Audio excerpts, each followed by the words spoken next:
Thank you so much for having me here today. And Ken, thank you for inviting me. I really appreciate it. I grew up in Chalfont and Doylestown, and I had always wanted to come to Circle of Miracles, even at the other location 40 years ago. And I have never been. And the minute I walk through the door, the energy is incredible in here. And it's a beautiful setting. I was very taken back. So Welcome. thank you. I appreciate it. This is actually my first public speaking event as a medium. I'm a career. So thanks for bearing with me. My guides do like to talk, so they'll probably be taking over at some point like now. So I'm a career hairstylist. I've been in the salon industry 45 years, and I've had a huge career. I've been to salons. Just as a little of my background, and I was also a certified colon hydrotherapist. So it's very, I've had plenty of jokes about all of it. Colon hydrotherapy actually saved me. I became chemically, I can't be around chemicals. I'm very sensitive to them. So colon hydrotherapy was actually what saved me. There's other things that can save other people, so don't worry if you're sensitive. So I've had a lot of jokes about it, but what it really taught me was about the human body. And so when I get medical information channeled to me, I can easily relate it back to my knowledge of the human body. I get a lot of people approaching me with autoimmune issues, and I can give clear pathway information that they can. As a medical intuitive, I can't recommend, I can't diagnose, but I can give a plethora of information that is given to me from the other side that people can seek out, research themselves, go to their medical teams, doctors or whatever your team is, dentists for whatever reason, and get good solid information in a pathway. I can also energetically clear things because trauma cycles, trauma loops in the body. Like I'm always shown a circle in the back. Like you might get only so far with something, and then there's a trauma stuck. So my guides with the angels can actually go in and I would like to say clear the trauma, get rid of it. Oftentimes there's holes in people's energy fields. So that's just a little bit about the medical part, but I would like to start out to tell you how this came about for me. Being a career hairstylist, it's an odd switch in my life, but just as Annette said, that I have always been sensitive. I grew up, so my family's British, and all my relatives live in England and Australia. I have a few here now, kind of spread out. I'm not super close to that part of the family, even though I know them. So both my parents are British, so we were a little isolated here. So some of my experiences, if I had been around my grandmother, who was a medium, probably would have made a lot of sense to my parents. But they couldn't take me anywhere. I would start screaming and hiding, and my mother didn't know what to do with me. She's a lovely, patient woman. But now looking back, I know through my grandmother, she shows me a lot that I was hiding under someone's table because it was an old farmhouse and there was like a demon, you know? So it wasn't always great experiences growing up. I used to sleep under cereal boxes. My mother couldn't make sense of why I would sleep under cereal boxes, and I would scream if I didn't have them around me while I was attacked in the night. So leading up through my life, I was always interested in the spirit world. You know, I have books from when I was a kid about palmistry and tarot reading, and I would seek out readings, and then I learned Reiki, and I became a theta healer. I'm not a theta healer now. It taught me a lot, but I don't engage in that process anymore. And I was always seeking out answers through the spirit world. So I wasn't unfamiliar with it, but I was Christmas of 2019, I was very upset about something in my life. Like I was very happy with my work, my salon. Everything was falling into place, but I had just kind of uncovered some really big deception in my life, something that I could, like, I don't know if anybody's ever had this feeling where they can feel it and you know it and you can't put it together for 9 months. But when you discover it, it can rip you to shreds because oftentimes it's someone very close to you, the people closest to you that you trust. And that's where the incongruency lies in the body and lied in my body. And then when I figured it out, I was very, very upset. And I just thought um, it shook the foundation underneath my existence. So I was on the beach Christmas Day, and I don't have any family in the country. My whole immediate family is deceased. My brother, mom, and father, and they're in the spirit world. They do visit me. My brother is just as funny in the spirit world as he is here, and he comes in and bugs me a lot. So it's fun and entertaining for me. And now I'm in control, not him. So it's kind of nice that way. But I was on the beach and leaving the beach with my dog. It's just a tradition that I have now. I get invited to friends' house and it's lovely, but this is just what I choose to do. I'm not friendless. So I was leaving the beach, it was dark, and I just was very upset in the car and I was crying, like, I just can't believe this, and I'm upset. My grandmother comes in and she says to me, it's really kind of the first time I really felt her really strong presence in her voice. Jill, what would you like to do with your life? Like, come on here. This is not hopeless.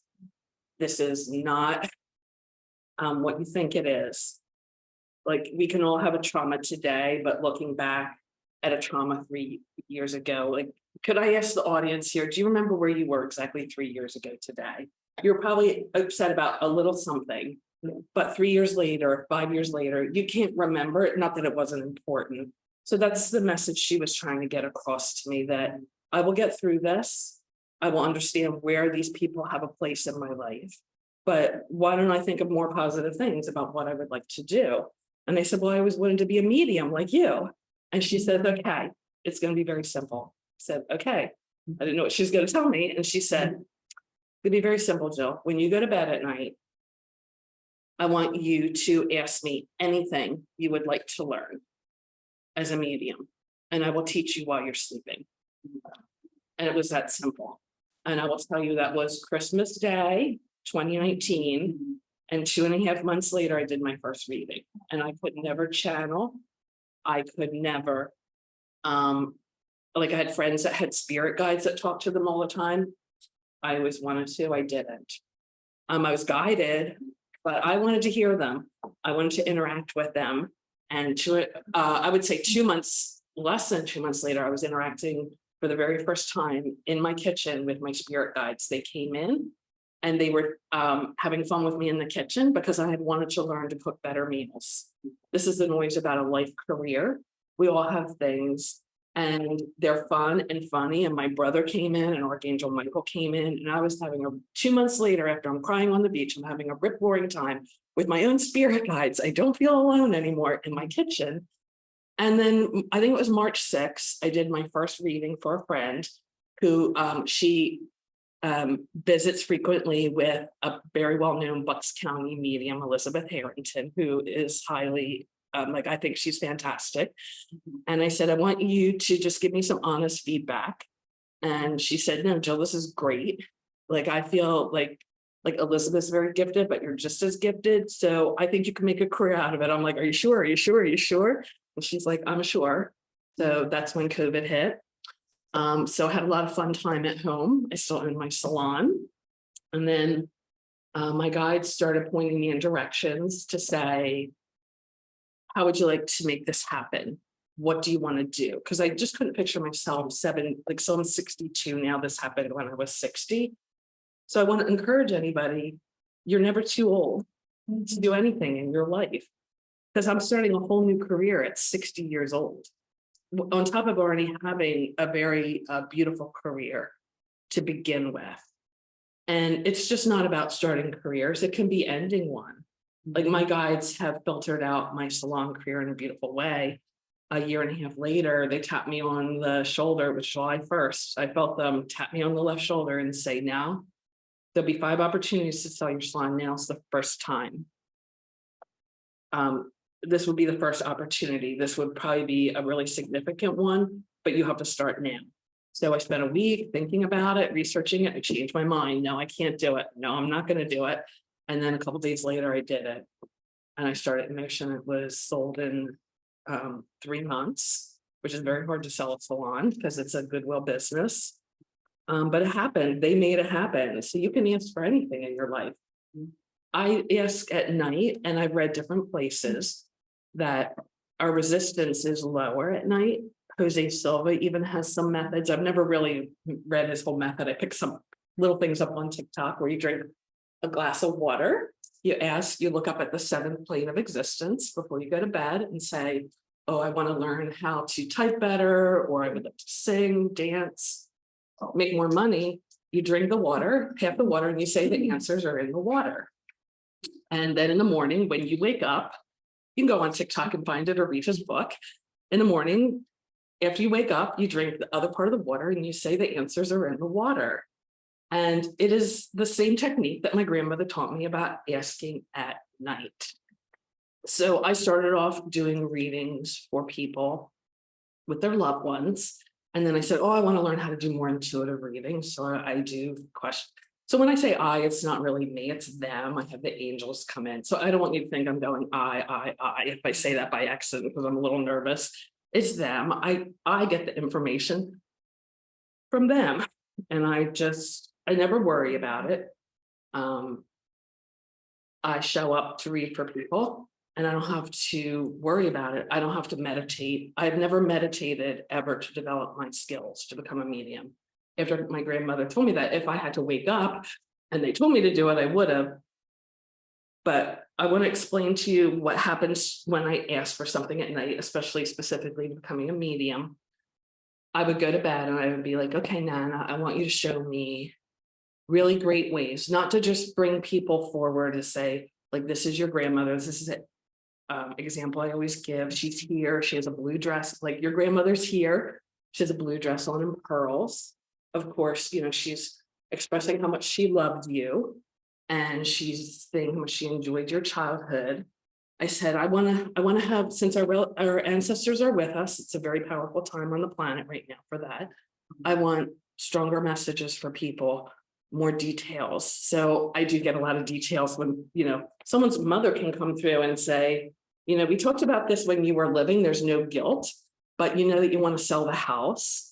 And she'll give you 5 ideas on what you need to do. Those are the messages I get because I asked for it. So watch what you ask for. I'm joking about that because it's all been good and it's all been wonderful. I would just say that sometimes when I wake up in the morning, I have the information right away. Other times it takes 3 to 5 days. So I believe that it is information that filters through the etheric field. That it just takes 3 to 5 days. So I've just relaxed about the whole thing. I've never not gotten an answer. That's a proper way to say it. I always eventually get an answer, but sometimes it's right away. But I've learned to develop some things very quickly in my life just by asking at night. And for me, it was the easiest way possible because at 60 years old, like, I had a lot of responsibility with work. A lot of things like ordering that I'd always have to juggle and think about. I always really liked it. But I didn't want to start a career doing all that either. So this has just unfolded in just such a magnificent way for me. Really quite easy. I never had to do really any work for it. And I'm not special. I'm not magic. But I've gone to bed and asked for more magic and more in my life. I've asked for more fun things to do with my dog. I always get answers, no matter how complex or more simple they are. But if just expressing this, because if you ever want to learn how to do anything, my grandmother showed me, but sometimes I go off. You were talking about the dolphins. I wanted to learn how to be more psychic. And my guide said, spend a couple nights with the bats. Maybe spend the night with an owl. They can teach you about energy coming in. So I do see things sometimes differently than other people. I know we talked about how I read. So My grandmother, so I don't code, like my grandmother comes in on my readings and it's fun for me. My brother's been around too. I have Archangel Michael come in quite frequently. Santa Marta, she comes in when there's a very, very, very, very high injustice in somebody's life. And even after I read or speak with people about something that is brought to light, I don't just leave people with the information. If there's anything dark, it gets cleared. No one goes home with it. But these divine beings will continue to work with people after the reading. So what happened throughout my salon career is if I took a quiz asking if I'm an empath, I could say that I answered 30 out of the 31 questions, yes. So it was hard for me because it was really, I was taking, like I was gutting things. It was hard, like I could feel it in my body. And my grandmother did come to me at one point. So I'm just sharing this as my experience. And I don't want to disagree with anybody else's experience. It's just, I'm going to bring it up because they want me to bring it up. So my grandmother told me I should not be an empath. Like, my line of empathy is here, but liver holds anger. So you have a line of anger too. Empath is a state of an emotion. We're empathetic, we're sympathetic. We can be angry, there can be resentment, there can be joy. All the organs in Chinese medicine holistically hold emotions. And she said, why are we presenting this piece here? As this is how we have to bring everything in. It's almost like inviting people into your home that you don't know. And then once they're in, you decide whether you like them or not, or you should keep it. And then everybody dumps their garbage and leaves. And then it's too late. She's like, you shouldn't be doing that. You should have them here and decide what comes in and what doesn't. And she told me that being an empath is when you have holes in your energy field that people come in. And she said, Jill, you should not have holes in your energy field. And if I'm answering 30 out of 31 questions, yes, that's not a great thing for me. So they worked on, and you don't need me to do this. I can do this for you. My Nana saying, if you feel that you like being an empath, you can, of course, always stay that way. You will not change who you are by not being an empath, because being an empath sometimes are holes in our energy field from trauma, early trauma, and things that have gotten in from past life experiences where they programmed to come into other lifetimes. So I know that you don't all know me. I know you, but we went to high school together. I'm a very empathetic person. Like I'm still in the salon industry 1 day a week. I work on Thursdays and overflow day on Fridays. If one of my clients came in and told me something really hard, difficult, like a divorce or death in the family, I am not unempathetic. So, but I don't go home with it. I don't have it for 3 to 5 days, because once it comes in those holes, sometimes dark energy comes in with it too, and it stays there.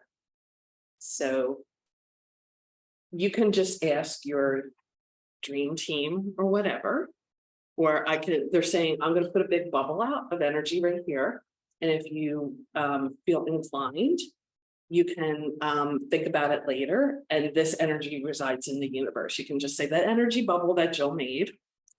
It's really Archangel Michael that's here with it, and Archangel Metatron, because he really is. He works with other universal beings, Metatron, that I found in my readings, and divine timing with things. So you can, if you feel that you're answering still 4 questions out of 31, or however the quiz is these days, and want to seal up your energy field, because they're saying all of a sudden when that is complete, you can breathe a little bit better.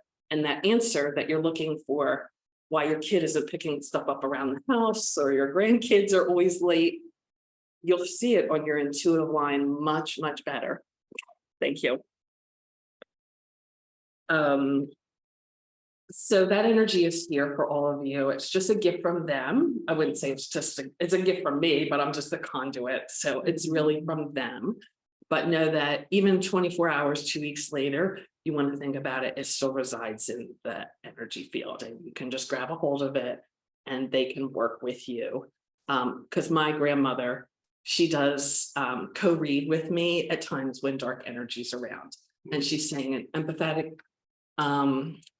a person that just keeps riding on the line of being a high empath is really opening themselves up to not seeing these holes in their energy field. And you're much more safer, much more grounded when you don't have these things.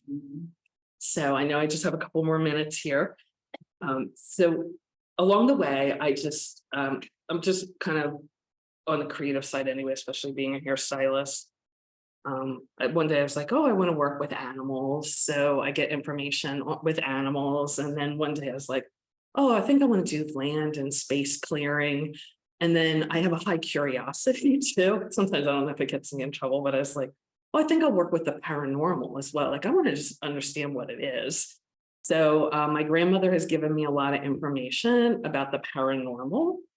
And I did have the opportunity to work with some poltergeists. So I never worked truly with them because they always leave. My grandmother was saying kind of as a joke, but what I learned once my energy field got sealed up is that I just saw everything on a screen, like right here, like the screen there is identical to what I see in my mind. So if you approach me about a health issue or question about your grandson, granddaughter, child, or whatever, I see it on the screen. And I'm actually, I know we were talking about this last night. So I hear things, I feel things, and I see things. It's just a weird combination. And they all kind of meld together. But I could, because I have connections in England and Australia, I have cleared properties. I work with people in Canada and stuff, they call me, but I don't have to go there, I just see it on the screen. Because people are like, oh, aren't you in danger? I'm like, no, because I'm just witnessing it on the screen. I'm not with it. I can connect with it. There's no hole it can get. So it's kind of a fun, neat experience for me. So